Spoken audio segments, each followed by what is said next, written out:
NFPA 101, the Life Safety Code, doesn't explicitly mandate lightning protection systems for hospitals in all instances, but it does offer recommendations, particularly in specific situations.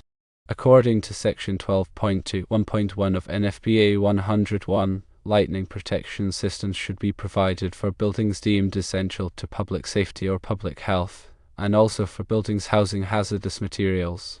Since hospitals fall under the category of being essential to public health, this section initially suggests that lightning protection systems would be a requirement for hospitals. However, Section 12.2.1.2 of NFPA 101 introduces an exception to this general requirement. It indicates that lightning protection systems are not mandatory for buildings situated in areas where the risk of lightning strikes is considered low.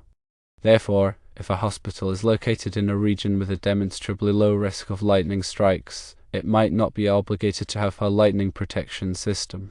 To ascertain whether a hospital's location qualifies as an area with a low risk of lightning strikes, one can refer to NFPA 780, which is the standard for the installation of lightning protection systems. NFPA 780 provides a detailed risk assessment calculation method that can be employed to evaluate the probability of lightning strikes at a specific location. If this risk assessment calculation concludes that the risk of lightning strikes is indeed low, then the hospital might be exempt from the requirement of having a lightning protection system.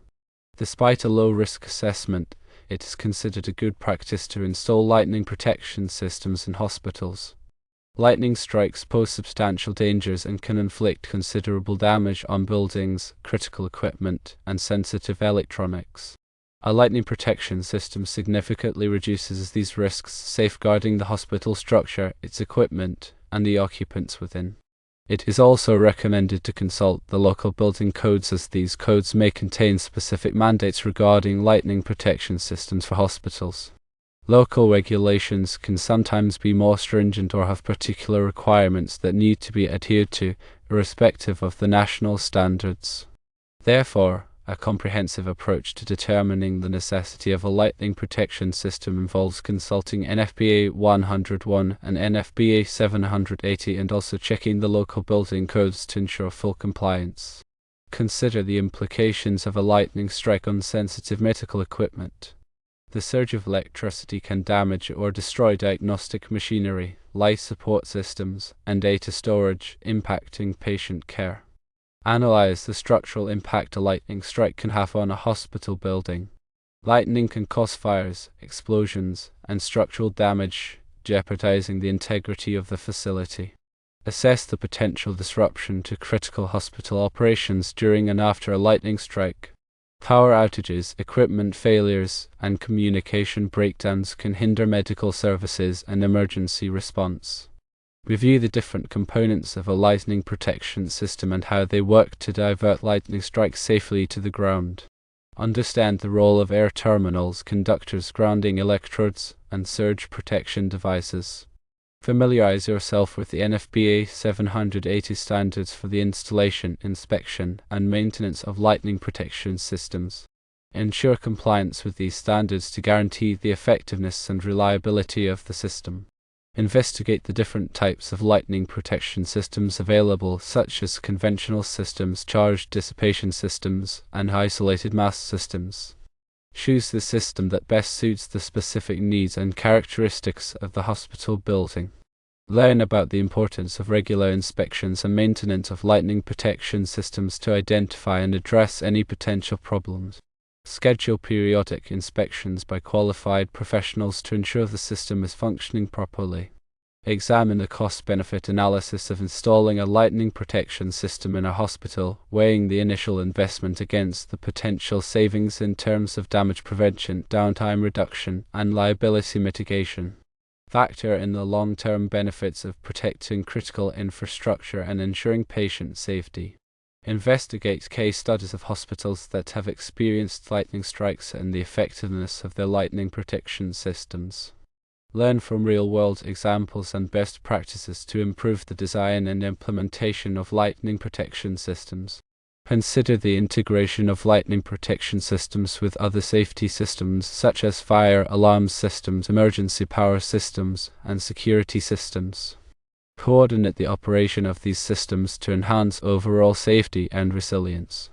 Assess the potential environmental impacts of lightning protection systems, such as the use of grounding electrodes and chemical treatments.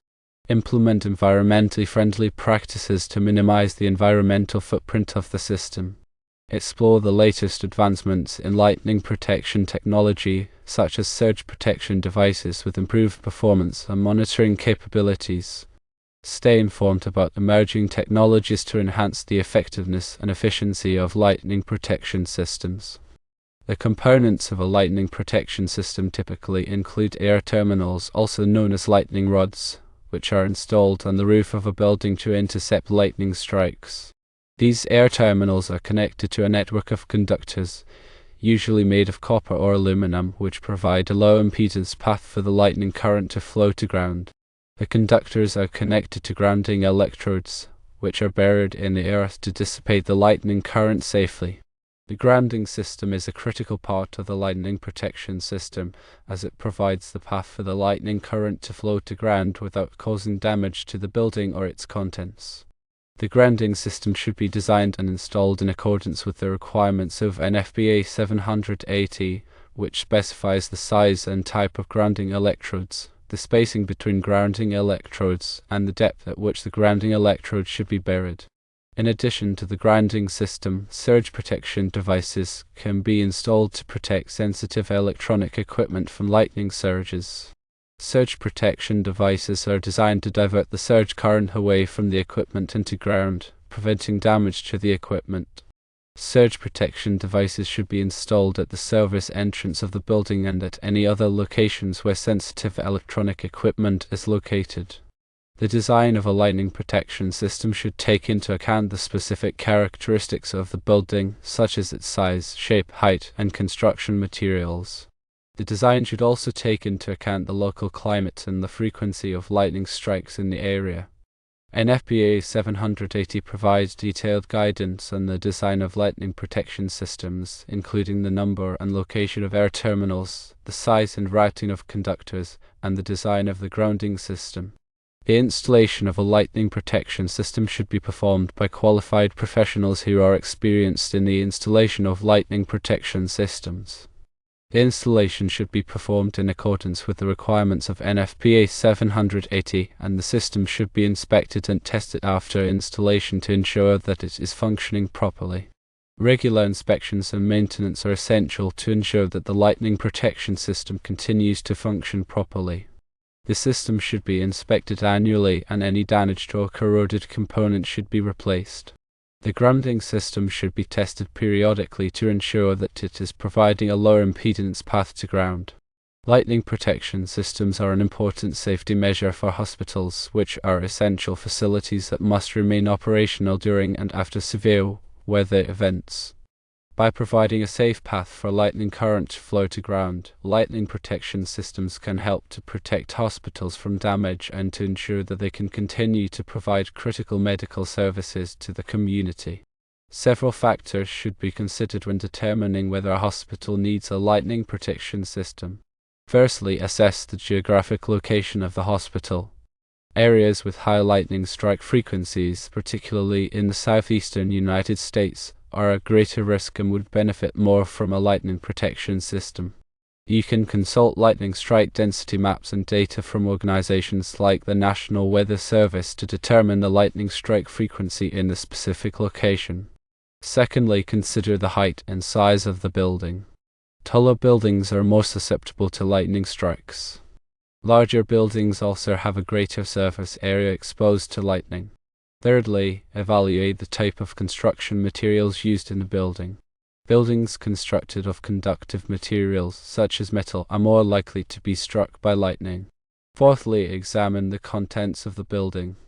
Hospitals contain sensitive electronic equipment, such as medical imaging devices, life support systems, and computer networks that can be damaged by lightning strikes. The presence of flammable materials, such as oxygen and anesthetic gases, also increases the risk of fire or explosion in the event of a lightning strike. Fifthly, assess the criticality of the building's function. Hospitals provide essential medical services to the community, and any interruption of these services could have serious consequences. A lightning protection system can help to ensure that the hospital remains operational during and after a lightning strike. Sixthly, review the local building codes and regulations. Some jurisdictions may require lightning protection systems for hospitals, regardless of the factors listed above. Lastly, conduct a risk assessment.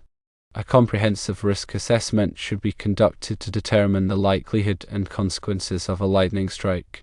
The risk assessment should consider all of the factors listed above, as well as any other relevant factors. Based on the results of the risk assessment, a decision can be made about whether to install a lightning protection system. Here's an expanded view on risk assessment and mitigation strategies. Risk assessment is a systematic process of identifying and evaluating the risks associated with lightning strikes. The goal of risk assessment is to determine the likelihood and consequences of a lightning strike and to identify appropriate mitigation strategies to reduce the risk.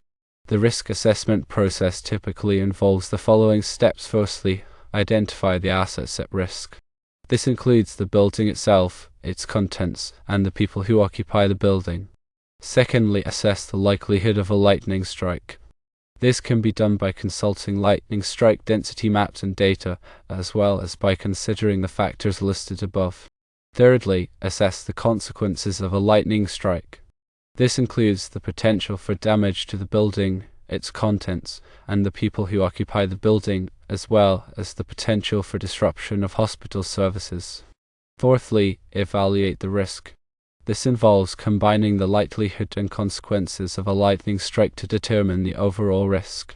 Fifthly, identify mitigation strategies. This includes installing a lightning protection system, as well as implementing other measures to reduce the risk of lightning strikes, such as surge protection devices and grounding systems. Sixthly, implement mitigation strategies. This involves installing the lightning protection system and implementing the other mitigation measures. Seventhly, monitor the risk. This involves regularly inspecting the lightning protection system and other mitigation measures to ensure that they are functioning properly. Mitigation strategies are measures that can be taken to reduce the risk of lightning strikes. The most common mitigation strategy is to install a lightning protection system. However, there are also other measures that can be taken to reduce the risk of lightning strikes, such as the following. Firstly, install surge protection devices. Surge protection devices can protect sensitive electronic equipment from lightning strikes. Secondly, install grounding systems. Grounding systems can provide a path for lightning current to flow to ground without causing damage to the building or its contents. Thirdly, use lightning-resistant construction materials. Buildings constructed of lightning-resistant materials are less likely to be damaged by lightning strikes. Fourthly, implement lightning safety procedures. Lightning safety procedures can help to protect people from lightning strikes. Hospitals are critical facilities that must remain operational during and after severe weather events. Lightning protection systems can help to protect hospitals from damage and to ensure that they can continue to provide critical medical services to the community. Consider regular maintenance and inspection of the system. Regular maintenance and inspection are essential to ensure that the lightning protection system continues to function properly. The system should be inspected annually by a qualified professional. Any damaged or corroded component should be replaced. The grounding system should be tested periodically to ensure that it is providing a low impedance path to ground. Here's a more in-depth look into integrating lightning protection with other systems. Lightning protection systems should be integrated with other building systems, such as fire alarm systems, security systems, and emergency power systems. This integration can help to ensure that the building is protected from all types of hazards. Firstly, integrate with fire alarm systems. The lightning protection system can be integrated with the fire alarm system to automatically shut down the building's electrical system in the event of a lightning strike. This can help to prevent fires from starting. Secondly, integrate with security systems. The lightning protection system can be integrated with the security system to detect lightning strikes and to alert security personnel. This can help to prevent theft and vandalism. Thirdly, integrate with emergency power systems. The lightning protection system can be integrated with the emergency power system to ensure that the building has power in the event of a lightning strike. This can help to ensure that critical systems, such as life support systems, continue to function. Furthermore, you may want to consider future expansion and upgrades. The lightning protection system should be designed to accommodate future expansion and upgrades. This will help to ensure that the system can continue to meet the building's needs as it grows and changes. Here are some closing thoughts and recommendations. Lightning protection is a critical safety measure for hospitals. It can protect the building, its contents, and the people who occupy the building from the dangers of lightning strikes. A well-designed and installed lightning protection system can help to ensure that the hospital remains operational during and after a severe weather event. Therefore, it is recommended that all hospitals conduct a risk assessment to determine whether a lightning protection system is necessary. If a lightning protection system is deemed necessary, it should be designed and installed in accordance with the requirements of NFPA 780. The system should be inspected and maintained regularly to ensure that it is functioning properly. By taking these steps, hospitals can help to protect themselves from the dangers of lightning strikes. Remember to also consider the ongoing costs associated with maintaining a lightning protection system, including inspections, repairs, and replacements. These costs should be factored into the overall cost-benefit analysis. Finally, document all decisions related to lightning protection, including the risk assessment, the design and installation of the system, and the maintenance and inspection records. This documentation can be used to demonstrate compliance with applicable codes and regulations and to support insurance claims in the event of a lightning strike.